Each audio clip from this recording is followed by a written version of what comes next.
Yo la famille, victoire 2-1 face à Lorient, on va débriefer tout ça ensemble, match très compliqué. Allez, c'est parti. Je me suis empêché de regarder Chelsea Arsenal pour sur Lorient PSG, j'aurais peut-être pas dû puisqu'on s'est vraiment fait chier, surtout en seconde mi-temps. Mais bon, il y a eu des points importants comme la deuxième titularisation d'Hugo Ekitike, le retour de Nuno Mendes en titulaire, le retour d'une défense à 3 ou à 5 comme vous préférez avec un milieu Vitinha Verratti. Donc voilà, on va passer en revue tout ça, voir qui a été bon, qui a été moins bon, il y a plein de choses à dire. Donc déjà la première chose à dire la famille, c'est que la pelouse était catastrophique. Pour ceux qui n'ont pas vu le match, il y avait des trous à droite, à gauche, à la mi-temps les jardiniers ont essayé de réparer tout ça. Donc ça allait un petit peu mieux en début de seconde mi-temps. Mais vraiment une pelouse très mauvaise. On sait que Lorient, ils ont souvent été réputés pour ça. À l'époque, ils avaient même un synthétique tellement leur pelouse était mauvaise. Donc ça s'est ressenti sur notre jeu et forcément, moins de passes précises, plus de glissades, beaucoup de glissades d'ailleurs. Plus de contrôle raté. Alors pour commencer, Gianluigi Donnarumma, on l'a pas vu du match, il n'a rien eu à faire à part le but et il n'a pas pu l'arrêter. Et aussi, on s'est pris une barre transversale 5 minutes après le but. Donc Donnarumma, j'ai rien à dire de spécial sur lui, les relances au pied étaient justes, les 6 mètres étaient justes, pas spécialement d'erreur etc. Donc voilà, Donnarumma, on peut passer rapidement. Un joueur dont j'ai envie de parler directement dans la défense, c'est Marquinhos qui a été très bon, ça m'a vraiment fait plaisir. On m'a souvent dit, ouais Marquinhos, s'il était pas bon, c'est parce qu'on jouait dans une défense à 3 ou à 5, il a l'habitude de jouer dans une défense à 4. La preuve que non, on a joué dans une défense à 3 aujourd'hui, il a été très bon. Donc ça prouve que vraiment ses contre-performances en début de saison, c'était vraiment individuel et pas forcément dû au système, même si ça peut jouer un petit peu. Mais en fait, là, Marquinhos, il nous a prouvé qu'il dans une défense à 3, il pouvait être très bon et qu'il commence à reprendre confiance. Et à l'approche de la Coupe du Monde, je pense qu'il doit être très content de retrouver son niveau de performance. Côté droit, un joueur qui m'a bien énervé, c'est Hakimi. Les commentateurs disaient ouais, Hakimi, il a une bonne activité, etc. C'est vrai. En ce moment, il court beaucoup, on le voit beaucoup sur son côté droit, plus que les autres saisons, comme l'année dernière avec Di Maria qui lui plaçait jamais le ballon, ou en ce début de saison, c'était un peu la même chose. Par contre, Hakimi, là, il nous a fait une Levin Kurzawa, c'est-à-dire très actif sur son côté, mais les centres catastrophiques. Vraiment, j'exagère pas la famille, les centres arrivés au 4e poteau sur Nuno Mendes à chaque fois. Je pense qu'il y en a eu 3, 4, 5, je sais pas. Je me rappelle d'un qu'il envoie en 6 mètres. Vraiment, c'était catastrophique les centres de Hakimi, donc j'ai pas du tout aimé son match. Vraiment, je lui mettrais pas la moyenne sur 10, je lui mettrais un 3 ou un 4 sur 10. Hakimi m'a vraiment agacé. Ramos, voilà, pas ouf. Le Ramos de d'habitude, c'est-à-dire leader, on va dire par la voix, leader par le caractère, mais dans le jeu, pas si bon que ça, un petit peu transparent, vraiment pas au niveau de Marquinhos. Et Danilo, le 3e défenseur central aujourd'hui, qui a été très bon. Vraiment, ça fait plaisir le retour de Danilo en tant que titulaire, après sa petite blessure, et qui nous donne la victoire sur le corner de Neymar. Et encore un match de patron de Danilo, hein, des relances très propres, des interventions justes. Vraiment, Danilo, c'est une très belle saison. C'est le meilleur défenseur du Paris Saint-Germain cette saison. J'ai pas peur de le dire. Côté gauche, Nuno Mendes, premier match titulaire en tant que depuis sa blessure, pardon. Et moins bon qu'avant, forcément. Là, on sent qu'il est en manque de rythme. Il a besoin de retrouver son niveau. C'était un peu un match compliqué pour lui face à Ouattara, le joueur de Lorient. Ouattara qui est un très bon joueur, gaucher, technicien. Il n'a pas tant passé que ça, mais Nuno Mendes n'a pas été très juste. Beaucoup de passes ratées, des contrôles ratés, même si à un moment, je me rappelle d'un contrôle sur un centre raté d'Hakimi, justement. Il te fait un contrôle à la Zidane en porte-manteau, vraiment, qui vient te coller. Vraiment, ça, c'était assez stylé. Et voilà, Nuno Mendes, je m'inquiète pas, de toute façon, c'est un de nos meilleurs joueurs.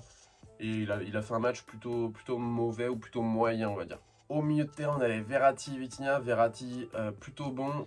J'ai bien aimé pour fêter son 30e anniversaire, qui a fait un match plutôt correct. Comme d'habitude, vous savez, de toute façon, moi, je suis amoureux de Marco Verratti. Dès qu'il fait ses tacles glissés, où on récupère le ballon, etc., c'est très intéressant. Par contre, Vitinha, la famille, je sais pas ce que vous en pensez, mais pour moi, Vitinha, il était un petit peu transparent, invisible, fantôme. On peut l'appeler Fantomas aujourd'hui, puisque vraiment... on l'a pas beaucoup vu, il est sorti à la 67e pour Renato Sanchez. Et vraiment, Vitinha, j'ai pas vraiment apprécié. Pour finir sur les joueurs, du coup, on avait Neymar en numéro 10 qui a été l'homme du match. Vraiment très bon, je lui mettrais genre une note de 8 sur 10 à peu près. Très fort, un but, une passe D. Mais en dehors de ça, vraiment dans le jeu, de toute façon, vous avez dû voir les clips traîner sur les réseaux sociaux. Il nous a mis des passements de jambes, des petits dribbles, des petits gestes techniques vraiment... coups humains vraiment exceptionnels. Donc voilà, Neymar, il est sur une autre planète cette saison, c'est vraiment notre meilleur joueur. Mbappé devant, qui avait déjà la tête à la Coupe du Monde, on l'a pas vu du match. Vraiment, je me rappelle d'une occasion qu'il a. Une ou deux fois il déborde de son côté, mais vraiment il n'avait pas trop envie de jouer. Je pense que dès le premier match de la Coupe du Monde, on va avoir un autre Kylian Mbappé. Et ça m'étonnerait pas du tout que là, il est en train de se réserver pour la Coupe du Monde. De toute façon, il l'a dit après le match face à la Juve. Il a dit on peut pas nous reprocher d'avoir la Coupe du Monde en tête. Et pour finir, Hugo Ekitike, la deuxième titularisation que moi j'ai beaucoup apprécié, surtout en première mi-temps. Je sais pas ce que vous en avez pensé, mais Hugo Ekitike, pardon, toujours aussi dur de dire son nom, il a été assez intéressant en première mi-temps. Ce qui était intéressant tactiquement, c'est qu'on a joué très haut en première mi-temps et je pense que c'est surtout dû à son positionnement qui était là vraiment en point de fixation. C'est-à-dire que les deux défenseurs centraux de Lorient, voire les trois défenseurs, en fait, se chargeaient d'Hugo Ekitike, ce qui permettait à notre bloc de vraiment être plus haut, de ne pas avoir des défenseurs qui sortent sur nous. Et du coup, on a joué vraiment très haut grâce à lui. En phase de transition, quand on récupérait la balle, on allait le chercher. Et puis lui, il conservait dos au jeu. Il attendait 3-4 secondes, il remettait en retrait. Tout le bloc pouvait monter, donc ça, c'était pas mal. Et en plus, lorsqu'on perdait la balle en phase de contre-pressing, il avait un pressing très très actif, contrairement à Mbappé par exemple qui était en train de marcher constamment. Ekitike, il a vraiment pressé un maximum et il a récupéré pas mal de ballons, donc ça j'ai bien apprécié. La mentalité était très bonne. Il fait une passe décisive sur la récupération de Neymar sur le goal, ça revient dans les pieds d'Ekitike. Ekitike peut tirer et peut marquer, mais il fait la passe à Neymar et Neymar frappe. Donc une petite passe décisive, là, la première, si je dis pas de bêtises, je suis pratiquement sûr que c'est sa première passe décisive de toute façon.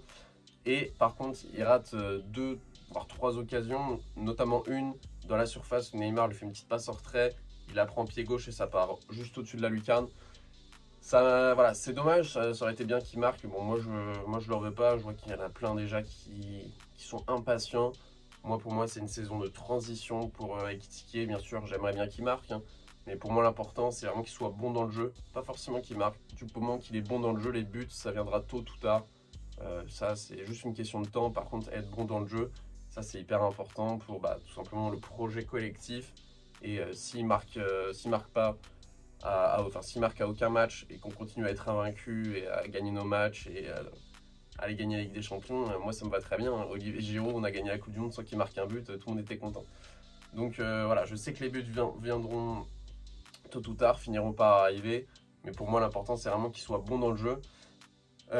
Sinon, d'un point de vue tactique, moi, ce que j'ai beaucoup aimé, c'est la première mi-temps. On a été vraiment très, très, très haut. C'est-à-dire que là, il y avait la ligne médiane. Nous, on était 15 mètres devant. Donc, des fois, c'était vraiment un peu... on avait l'impression d'être un peu ultra offensif sur FIFA. C'était un petit peu surprenant. Mais c'était pas mal parce qu'on récupérait les ballons vachement haut et ça change d'habitude. On asphyxiait complètement Lorient. Donc ça, c'était intéressant. À peine on perdait la balle, on l'a récupérée. Donc il y avait 1-0 à la mi-temps, je me suis dit si on continue comme ça en seconde mi-temps, on va se régaler. Les offensifs vont pouvoir marquer, prendre en confiance, pourquoi pas un clean sheet. Et puis comme d'habitude, dès le retour de la seconde période, on est éteint, on est mauvais. Et Lorient qui en profite, qui marque directement, et 5 minutes après leur but. D'ailleurs c'est Mofi qui marque et qui fait une très belle action, il la laisse passer, 1-2 dans la surface, Mofi qui allume premier poteau, Donnarumma, donc vraiment très belle frappe, très beau but. Et en 5 minutes plus tard, Mofi qui frappe sur la barre. On s'était toujours pas remis de la mi-temps. En début de seconde période, on est vraiment toujours à la rue. Je sais pas ce qui se passe à la mi-temps. Peut-être qu'ils sont en train d'écouter de la musique. Je sais pas ce qu'ils font, mais vraiment, il n'y a aucune concentration en début de seconde période. Ça en devient fatigant. Et puis, toute la seconde période, on s'emmerde, pas d'occasion. Et puis Neymar qui nous délivre un amour de corner pour Danilo. Un de nos seuls joueurs de tête avec Marquinhos et Ramos, qui nous permet de gagner 2-1. Voilà, c'est pas un match vraiment foufou de notre part, mais bon, c'était face au troisième, face à Lorient. C'était important qu'on prenne les 3 points. Donc voilà, merci Neymar qui nous aura tenu ce match, puisque sans lui, je pense qu'on n'aurait même pas mis un but, on n'aurait même pas gagné, on n'aurait rien fait, même pas un match nul. Donc merci Neymar. Et donc c'est tout ce que j'avais à dire les gars. N'hésitez pas à me dire en commentaire ce que vous avez pensé de ce match, s'il y a des choses avec lesquelles vous n'êtes pas d'accord ou des choses que j'ai peut-être oublié de dire. C'est tout pour moi les gars, c'était BR10, bonne matinée, bonne journée, bonne soirée, bonne nuit, peace.